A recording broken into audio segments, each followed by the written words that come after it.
ਬੱਚੋ ਅੱਜ ਅਸੀਂ ਸਮਾਜਿਕ ਸਿੱਖਿਆ ਪਾਰਟ 2 ਹਿਸਟਰੀ ਦਾ ਅੱਜ ਅਸੀਂ ਸੈਕਿੰਡ ਚੈਪਟਰ ਕਰਾਂਗੇ।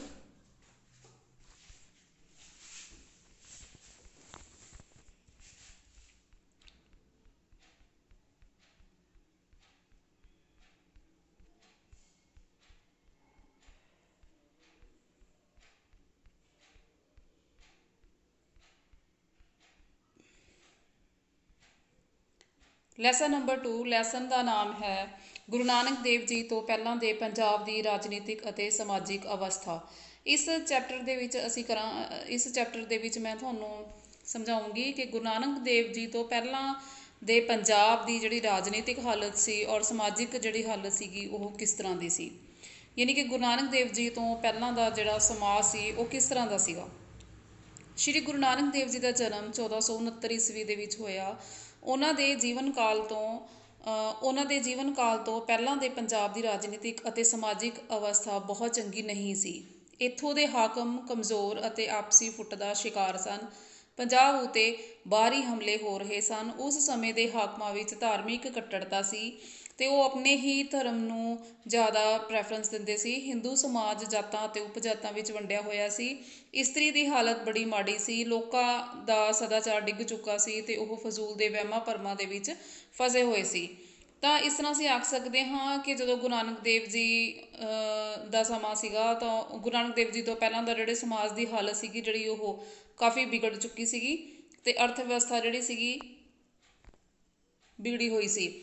ਤੇ ਉਸ ਸਮੇਂ ਦੀ ਜਿਹੜੀ ਸਮਾਜਿਕ ਅਵਸਥਾ ਸੀਗੀ, ਸੋਸ਼ਲ ਕੰਡੀਸ਼ਨ ਸੀਗੀ ਜਿਹੜੀ ਉਹ ਸ਼੍ਰੀ ਗੁਰੂ ਨਾਨਕ ਦੇਵ ਜੀ ਤੋਂ ਪਹਿਲਾਂ ਦਾ ਜਿਹੜਾ ਸਮਾਜ ਸੀ ਉਸ ਸਮੇਂ ਦੋ ਭਾਗਾਂ ਦੇ ਵਿੱਚ ਵੰਡਿਆ ਹੋਇਆ ਸੀ, ਇੱਕ ਮੁਸਲਿਮ ਸਮਾਜ ਅਤੇ ਇੱਕ ਹਿੰਦੂ ਸਮਾਜ।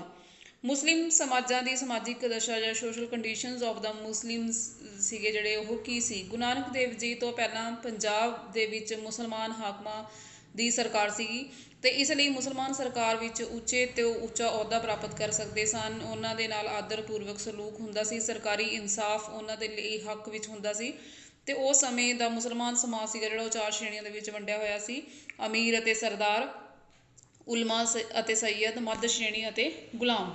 ਅਮੀਰ ਅਤੇ ਸਰਦਾਰ, ਇਸ ਵਿੱਚ ਉੱਚ ਸ਼੍ਰੇਣੀ ਦੇ ਲੋਕ ਆਉਂਦੇ ਸਨ ਜਿਨ੍ਹਾਂ ਦੇ ਕੋਲ ਉੱਚੀਆਂ ਉੱਚੀਆਂ ਪਦਵੀਆਂ ਸੀਗੀਆਂ।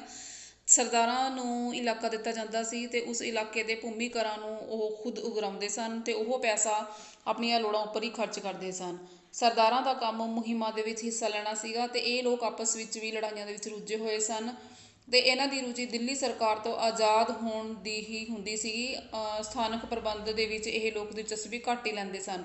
ਵੱਡੀ ਵੱਡੀਆਂ ਹਵੇਲੀਆਂ ਦੇ ਵਿੱਚ ਰਹਿੰਦੇ ਸਨ ਤੇ ਮਰਦ ਔਰ ਤੀਵੀਆਂ ਨੂੰ ਇਹ ਨੌਕਰ ਰੱਖਦੇ ਸਨ ਜਿਨ੍ਹਾਂ ਨੂੰ ਗੁਲਾਮ ਕਿਹਾ ਜਾਂਦਾ ਸੀ। ਉਲਮਾ ਅਤੇ ਸੈਯਦ, ਮੁਸਲਮਾਨਾਂ ਦੀ ਧਾਰਮਿਕ ਜਮਾਤ ਵੀ ਅੱਗੇ ਸ਼੍ਰੇਣੀਆਂ ਦੇ ਵਿੱਚ ਵੰਡੀ ਹੋਈ ਸੀ। ਉਲਮਾ ਧਾਰਮਿਕ ਵਰਗ ਦਾ ਨੇਤਾ ਸੀ। ਉਹ ਲੋਕ ਅਰਬੀ ਅਤੇ ਧਾਰਮਿਕ ਸਾਹਿਤ ਦੇ ਉੱਘੇ ਵਿਦਵਾਨ ਹੁੰਦੇ ਸਨ। ਉਲਮਾ ਤੋਂ ਇਲਾਵਾ ਇੱਕ ਸ਼੍ਰੇਣੀ ਸੈਯਦਾਂ ਦੀ ਵੀ ਹੁੰਦੀ ਸੀ ਤੇ ਉਹ ਆਪਣੇ ਆਪ ਨੂੰ ਹਜ਼ਰਤ ਮੁਹੰਮਦ ਦੀ ਸਪੁੱਤਰੀ ਬੀਬੀ ਫਾਤਿਮਾ ਦੀ ਸੰਤਾਨ ਮੰਨਦੇ ਸਨ। ਇਹਨਾਂ ਦਾ ਵੀ ਸਮਾਜ ਵਿੱਚ ਕਾਫੀ ਸਤਿਕਾਰ ਸੀ। ਉਪਰੋਕਤ ਦੋਹਾਂ ਵਰਗਾਂ ਦੇ ਲੋਕਾਂ ਨੂੰ ਮੁਸਲਮਾਨੀ ਕਾਨੂੰਨ ਦੇ ਵਿਦਵਾਨ ਅਤੇ ਧਾਰਮਿਕ ਆਗੂ ਮੰਨਿਆ ਜਾਂਦਾ ਸੀ ਤੇ ਉਸ ਸਮੇਂ ਇਹਨਾਂ ਦੋਹਾਂ ਸ਼੍ਰੇਣੀਆਂ ਦਾ ਜਿਹੜਾ ਸੀਗਾ ਕਾਫੀ ਆਦਰ ਮਾਣ ਕੀਤਾ ਜਾਂਦਾ ਸੀ। ਥਰਡ ਪੁਆਇੰਟ 'ਤੇ ਸੀਗੀ ਮਿਡਲ ਕਲਾਸ, ਮੱਧ ਸ਼੍ਰੇਣੀ। ਮਿਡਲ ਕਲਾਸ ਦੇ ਵਿੱਚ ਸਰਕਾਰੀ ਕਰਮਚਾਰੀ, ਸਿਪਾਹੀ, ਵਪਾਰੀ ਵਰਗ ਅਤੇ ਕਿਸਾਨ ਆਉਂਦੇ ਸਨ ਤੇ ਉਹਨਾਂ ਦੀ ਆਰਥਿਕ ਹਾਲਤ ਚੰਗੀ ਸੀ। ਸਰਕਾਰੀ ਪਦਵੀਆਂ ਉੱਤੇ ਸਥਾਪਿਤ ਲੋਕਾਂ ਦਾ ਸਮਾਜਿਕ ਪੱਧਰ ਉੱਚਾ ਗਿਣਿਆ ਜਾਂਦਾ ਸੀ। ਫੋਰਥ ਜਿਹੜੀ ਕੈਟਾਗਰੀ ਸੀਗੀ ਉਹ ਸੀਗੀ ਸਲੈਵਸ ਯਾਨੀ ਕਿ ਗੁਲਾਮ। ਮੁਸਲਮਾਨੀ ਸਮਾਜ ਦੇ ਵਿੱਚ ਸਭਨਾਂ ਤੋਂ ਨੀਵਾਂ ਦਰਜਾ ਸੀਗਾ ਜਿਹੜਾ ਉਹ ਜੁਲਾਹੇ, ਮਜ਼ਦੂਰ ਅਤੇ ਘੁਮਿਆਰ ਸੀ ਤੇ ਇਹਨਾਂ ਦੇ ਨਾਲ ਕੋਈ ਬਾਹਲਾ ਚੰਗਾ ਜਿਹੜਾ ਵਰਤਾਓ ਸੀ ਜਿਹੜਾ ਉਹ ਨਹੀਂ ਕੀਤਾ ਜਾਂਦਾ ਸੀ। ਇਹਨਾਂ ਨੂੰ ਬਾਹਰਲੇ ਦੇਸ਼ਾਂ ਦੇ ਵਿੱਚੋਂ ਵੀ ਲਿਆਂਦਾ ਜਾਂਦਾ ਸੀ।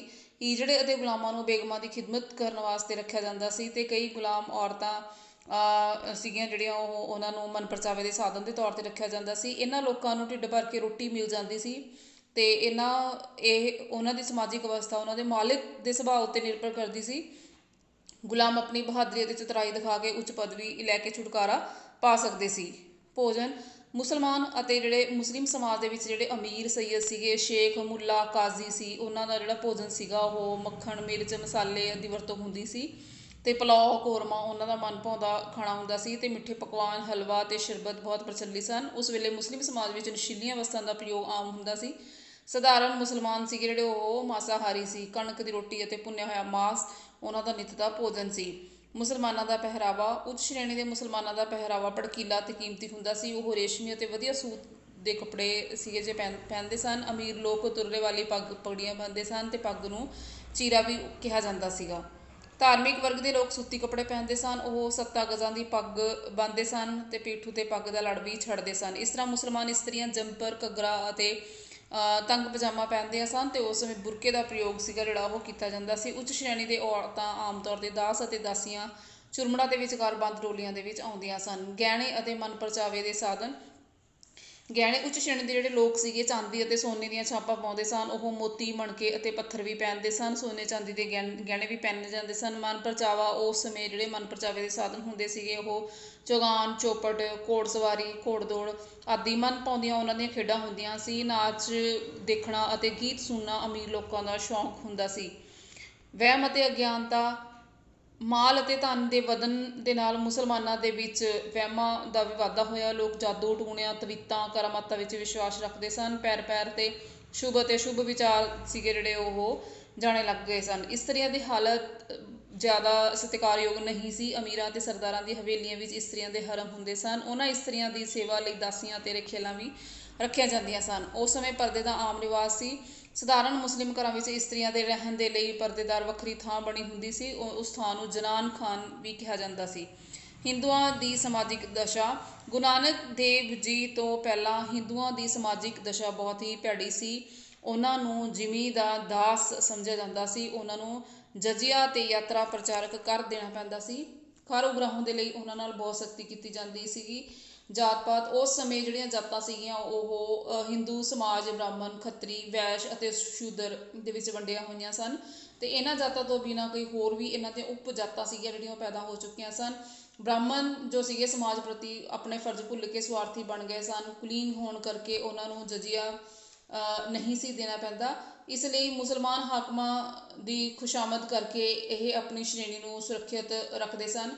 ਬ੍ਰਾਹਮਣਾਂ ਨੇ ਹਿੰਦੂ ਲੋਕਾਂ ਦੇ ਵਹਿਮਾਂ ਭਰਮਾਂ ਦੇ ਬੇਲੋੜੇ ਧਰਮਾਂ ਦੇ ਵਿੱਚ ਇਹਨਾਂ ਨੇ ਫਸਾ ਦਿੱਤਾ। ਲੋਕਾਂ ਨੂੰ ਖੂਬ ਫਸਾਇਆ। ਧਰਮਾਂ ਦੇ ਨਾਂ 'ਤੇ ਬ੍ਰਾਹਮਣ ਪੈਸਾ ਕਮਾਉਣ ਲੱਗ ਗਏ। ਛੂਤ ਛਾਤ ਦਾ ਵੀ ਇਹਨਾਂ ਨੇ ਪ੍ਰਚਾਰ ਕੀਤਾ। ਹਿੰਦੂਆਂ ਦੀਆਂ ਜਾਤਾਂ ਅਤੇ ਉਪ ਜਾਤਾਂ ਦਾ ਆਪਸੀ ਮੇਲ ਜੋਲ ਘੱਟ ਸੀ। ਉਹਨਾਂ ਦੇ ਰਸਮ ਰਿਵਾਜ ਸੀਗੇ ਜਿਹੜੇ ਵੱਖਰੇ ਵੱਖਰੇ ਸਨ। ਵੈਸ਼ ਅਤੇ ਖੱਤਰੀਆਂ ਦੀ ਹਾਲਤ ਠੀਕ ਸੀ। ਸ਼ੂਦਰਾਂ ਦੀ ਹਾਲਤ ਸੀਗੀ ਜਿਹੜੀ ਬਹੁਤ ਭੈੜੀ ਸੀਗੀ ਉਸ ਸਮੇਂ। ਉਹਨਾਂ ਦੀਆਂ ਬਸਤੀਆਂ ਪਿੰਡਾਂ ਤੋਂ ਬਾਹਰ ਸਨ ਅਤੇ ਮੰਦਰਾਂ ਅਤੇ ਤੀਰਥਾਂ ਦੇ ਦਰਵਾਜ਼ੇ ਉਹਨਾਂ ਦੇ ਲਈ ਬੰਦ ਹੁੰਦੇ ਸਨ। ਕਿਸੇ ਵੀ ਸ਼ੂਦਰ ਦਾ ਕਿਸੇ ਬ੍ਰਾਹਮਣ ਜਾਂ ਉੱਚ ਜਾਤੀ ਦੇ ਨਾਲ ਲੱਗ ਜਾਣਾ ਗੁਨਾਹ ਸਮਝਿਆ ਜਾਂਦਾ ਸੀ। ਉਸ ਕਾਲ ਦੇ ਹਿੰਦੂ ਸਮਾਜ ਦੇ ਵਿੱਚ ਸ਼ੂਦਰਾਂ ਦੀ ਹਾਲਤ ਬਹੁਤ ਮਾੜੀ ਮੰਨੀ ਜਾਂਦੀ ਸੀਗੀ। ਭੋਜਨ। ਹਿੰਦੂਆਂ ਦਾ ਜਿਹੜਾ ਭੋਜਨ ਹੁੰਦਾ ਸੀਗਾ ਉਹ ਸਾਦਾ ਅਤੇ ਵੈਸ਼ਨੂ ਹੁੰਦਾ ਸੀ। ਸਧਾਰਨ ਹਿੰਦੂ ਦੇ ਭੋਜਨ ਦੇ ਵਿੱਚ ਦਾਲਾਂ, ਸਬਜ਼ੀਆਂ, ਕਣਕ, ਚਾਵਲ ਅਤੇ ਦਹੀਂ, ਘਿਓ ਪ੍ਰਚਲਿਤ ਸਨ ਅਤੇ ਖਿਚੜੀ ਵਗੈਰਾ ਖਾਂਦੇ ਸਨ।